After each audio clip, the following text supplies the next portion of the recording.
مسلمان بادشاہ سلطان نور الدین زنگی د شپې گویا خوب وکړه ساره علما را جمع کړل وې ما خوب کتل دي یو دو سپیدی کلبان یتبحاننی یو دو سپیدی ما پسی لگی رسول پاک صلی اللہ علیہ وسلم راتوئی چی یو دو سپیدی ما پسی لگی دلی دی ویردی خوب تعبیر رات راکی و سالمانو ورطا دام نشوی چی دا سا گڑوڑ خوبونه دی ځکه پیغمبر چې سړی خوب کې ویني خدای دې مونږ ته وخی تاسو ټول امین وایي نو نبی علیہ الصلوۃ والسلام فرمایي چې چا ز خوب کې ولید نو زیلی دلې شک دې نه کوي فإن الشیطان لا يتمثل بي شیطان زما په شکل چاته ځان ښکارا کوله نه په ویخه نه په خوب کې نه په ویخه او نه په خوب کې اوس عزیزانو بعض اوقات داسې وشي سړی خوب کې وایي چې دا پیغمبر علیہ الصلوۃ والسلام دی استاد علماونه اوریدلی چې نبی علیہ الصلوۃ والسلام دا سور سپین رنگ او دا څه خسته اوس د حضور پاک صلی الله علیه وسلم رنگ تا تور وکته تور دی وکته نو بس بیا معنا دا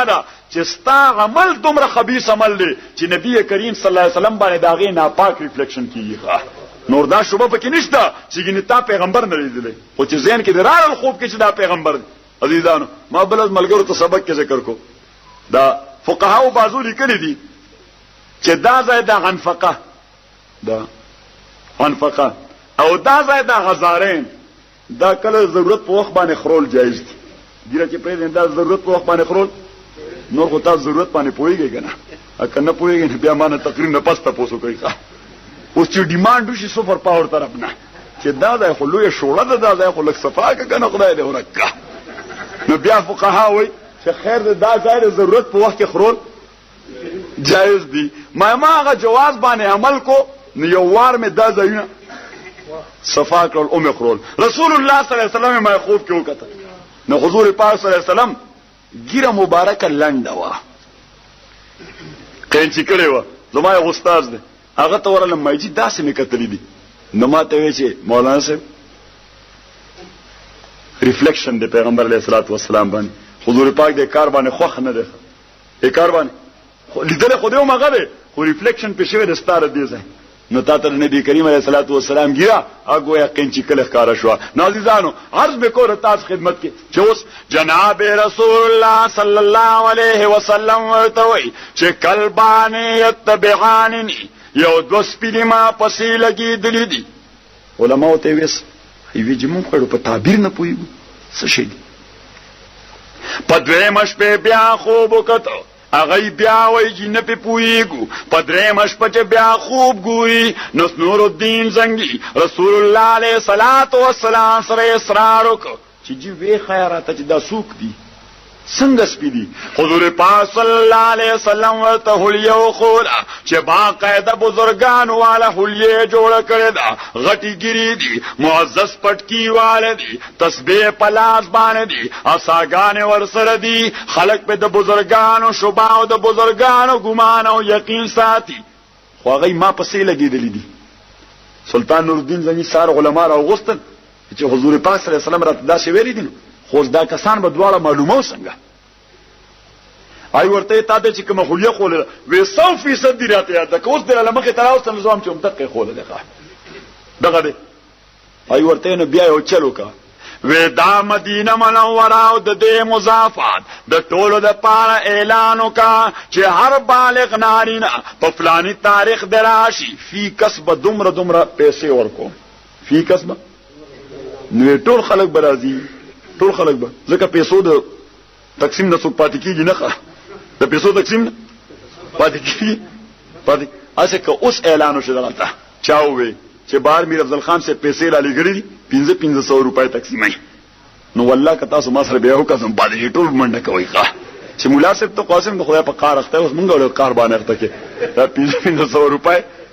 زمونږ د علاقې یو بزرګ حاجی محمد امین صاحب رحمت الله علیه هغه سره یو چټې غونې سره به هم ګرځیدو مریدانو کې حاجی محمد امین صاحب ډیر ولی سره مجاهد شیخ الهند صاحب د قافله جی هغه سره یو چټې غونې سره به ګرځیدو زمونږ کلی ته راغلو چا د زوی په واده باندې ډمې کړي کړي څه کړو ډمې کړي کړي اوس د تقوا تقاضا ده چې چا ډول سرناغه ګولي په ولیمه باندې نو فقها لیکي چې د کلی قاضي عالم امام نیکان خلق دای باغې خوراک ته او عام خلق کلار شي سحرام خو نه ده خدا دای خو ول تنبیه ورکړي چې تا په ناروا کړی دي لہذا مونږ اړتالو که مونږ ستا خوراک لا ناراضو ناجی محمد امین سے پس سارا واده ولا راغلل ویجی مونږ داسې بچی واده دی او خبر شو تاسو هم دلته د محله تراغلی نو تاسو بلګلر سي مونږ سره به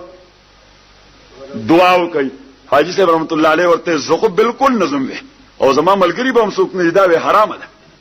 دا خوراک اخو متقید وی دا حرام ده نو چټه سړې پاسې ده ویجی صاحب قسم دې چرته غوړ خیراتي تی مونږ باندې ګډ وډ کې ته مونږ باندې ګډ وډ کې وی تا د پاره به حرام یې ما د پاره خو بالکل حلال لکه د مور پایزه خو د قوم چلاړم زه دغه چې ورغلم په نازیدانو عرض کوز تاسو خدمت کې لږ ما طرف ته متوجه شي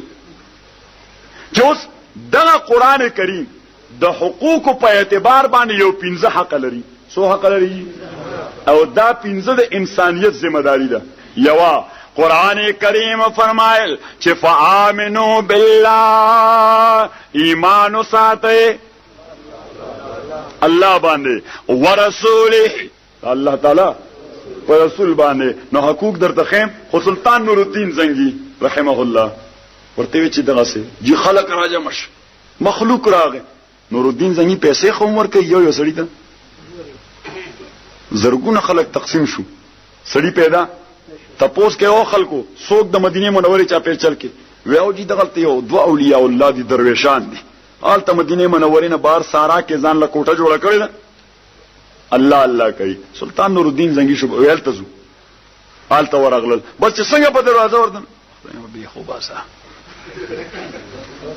دک دی جی ورغه دعا ته جی راغلی السلام علیکم قاعده باندې ورته کیناس دی مونږ ته دعا وکي دا سه مسله وا دی وی چې نیکان خلق ته ما چې دعا ته ورشو اوس یو ورکوټه کوټه غایو کته دا تاسو ای اجازه مونږ د چلې ځای له دکې چلو باسو دکې چلو باسو جی سلطان نور الدین زنگی وی چې دا د وظایف ظاهر زی له ګورم آی ورته نه چې بس خو دې کې سب وینا سلطان نور الدین زنگی بادشاہ یو مات کې ویل تعالی ورما تکړه چې ورننه وته یو پور پروت ته غیر حق لاندې یو سورنګ دی سلطان نور الدین زنگی هغه سورنګ باندې ورننه وته ا سورنګ ډیر ځای پورې وړاندې تللی واپس راغی تاسو ته کې دا سورنګ د څه دی موقوف کتل رسول پاک راته وې اوس بیا خو انکار کول نشي وی مونږ يهوديان یو او يهوديانو لګلی یو د لپاره چې د رسول الله صلی الله علیه وسلم د لاش مبارک بدن مبارک دا د قبر نه راو بسو دا قبر خالق او دا لاش چرته په سمندر باندې لاو کوخه سلطان نور الدین زنگی دوار راون اوس که زما غونډه اناړي غونډه مولاوي یا د سبزه سه غونډه نو زما په خیال د ورته 15 منټ کې بس ورغلی شی ولا مرای باندې چې سو خلک ته خبرېدل نو ثابت ایستی وخه ځکه اوس دا مسله جذباتي ده کنه جذبات اوس یو سره ستا وړاندې الله پیغمبر تسپکه خبرو کی نو ستا وختره نه غي کنه نه غي اګه دی وسره می په ورمنډه کې کنه چې بیا بوای ووم بل نه خپل داسې دا دوه درس غاښ د مات کم جذباتي مسله سره جذباتي شي خو نور الدین زنگی هغه هوش आवाज بحال کړ راځي را روان کړ یو آرډر وکړ چې د رسول الله صلی الله علیه وسلم د روزه اقدس نه چاپیره روزه اقدس نه چاپیره په 13-14 غس کې لاندې تر کافی حد پورې مکمل سکه ورډکه کوي چې انده د پاره قیامت پورې دا جرأت څوک نه وکړي شي چې دا لار بیا پیدا نشي چې دا کنسپایرسي بیا کامیاب نشي او دې دواړو کسانو د جرم د پاره علماء راجم کړ چې د دوی سزا صدا په زرګونو علما یاره چې جرم داسې عجیب دی چې مونږ په ډو پویګو نه چې دې بس سزا اوس هغه علما هم خدا ترس علما چې اسنه مونږه د مرګ فتوا ورکو چې به مړې کوي او د قران او سنت نه چرته ثابته نه نو خدای هم په مجرمان کې یو عالم ویره چې زموږ خو ځین په کار نه کوي چې دی له سزا په کار ده بل عالم یو سړی پاسې دو ویجی دا ټول علما ناشتي قران کریم دې جرم باندې تصریح کړی دا چې دی تاسو قتل کوي دی تاسو قتل کوي او علما ته ټول ګوري قران کوم ځای تصریح کړی دا جرم خود خپل نوعیت لوم باندې جرم دی ناغو چې نه قران کریم فرمایي چې الذين نكثوا ايمانهم من بعد عهدهم وهموا باخراج الرسول وهم بدؤوكم اول مره اتخشونهم فالله احق ان تخشاه ان كنتم مؤمنين قاتلوهم يعذبهم الله ويخزهم وينصركم عليهم ويشفي صدور قوم مؤمنین د قرآن کریم آیتونه تلاوت کړ چې کم گویا په هغه موقع باندې نازل چې رسول الله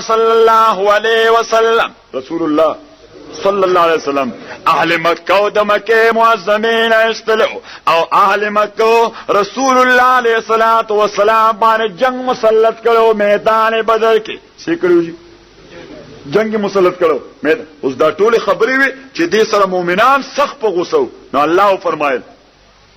چې الذين نکسو ایمانهم من بعد غادهم د حدیبیه وعده امت کړو څه شی مات کړو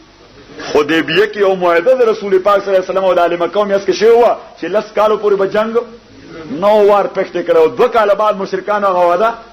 ما تکړه نو الله فرمایل الذين نکسو ایمانهم من بعد غادهم آکا سان چې چا خپل وعده د وعده کول نه بعد ماته کړې دي وهمو باخراج الرسول او دای دین اولاد قص کړو د پیغمبر علیه السلام استول پاره د مکه معظمینا بیت الله طواف عمره ته هم لپاره خود وهم بدؤکم اول مره ابتداء چا طرف نشوي ده اوس دغه بدؤکم اول مره دغه الفاظ دلالتن داشه چې دا جرم د خپل نوعیت لومبنه جرم کړی دی وهم بدؤوكم اول مره قاتلوهم يعذبهم الله تعالی و قتال ورسره کوي اوس وګوره دا خلک د يهوديان دی اوسېږي د اسلام کې د معاهده لاندې اوسېږي د اسلام دی اوسېږي د معاهده ما تکړه چې د پیغمبر د ذات په خلاف سازش وکړي جی د پیغمبر علیه السلام ژوند استل او د پیغمبر علیه السلام د وفات نه بعد استل دا یو شان جرم دی د دغه جرم ارتکاب وکړو والله قاتلوهم جی هغه ټول علماء امضای دستخط وکړي چې واقعي قران کریم هغه گویا دغه قانوني ضابطه ورکړي او صلیب ورته تیار کو هغه باندې دواړه ور اوخجل اسمبه ته پورې ورسته مقصد مې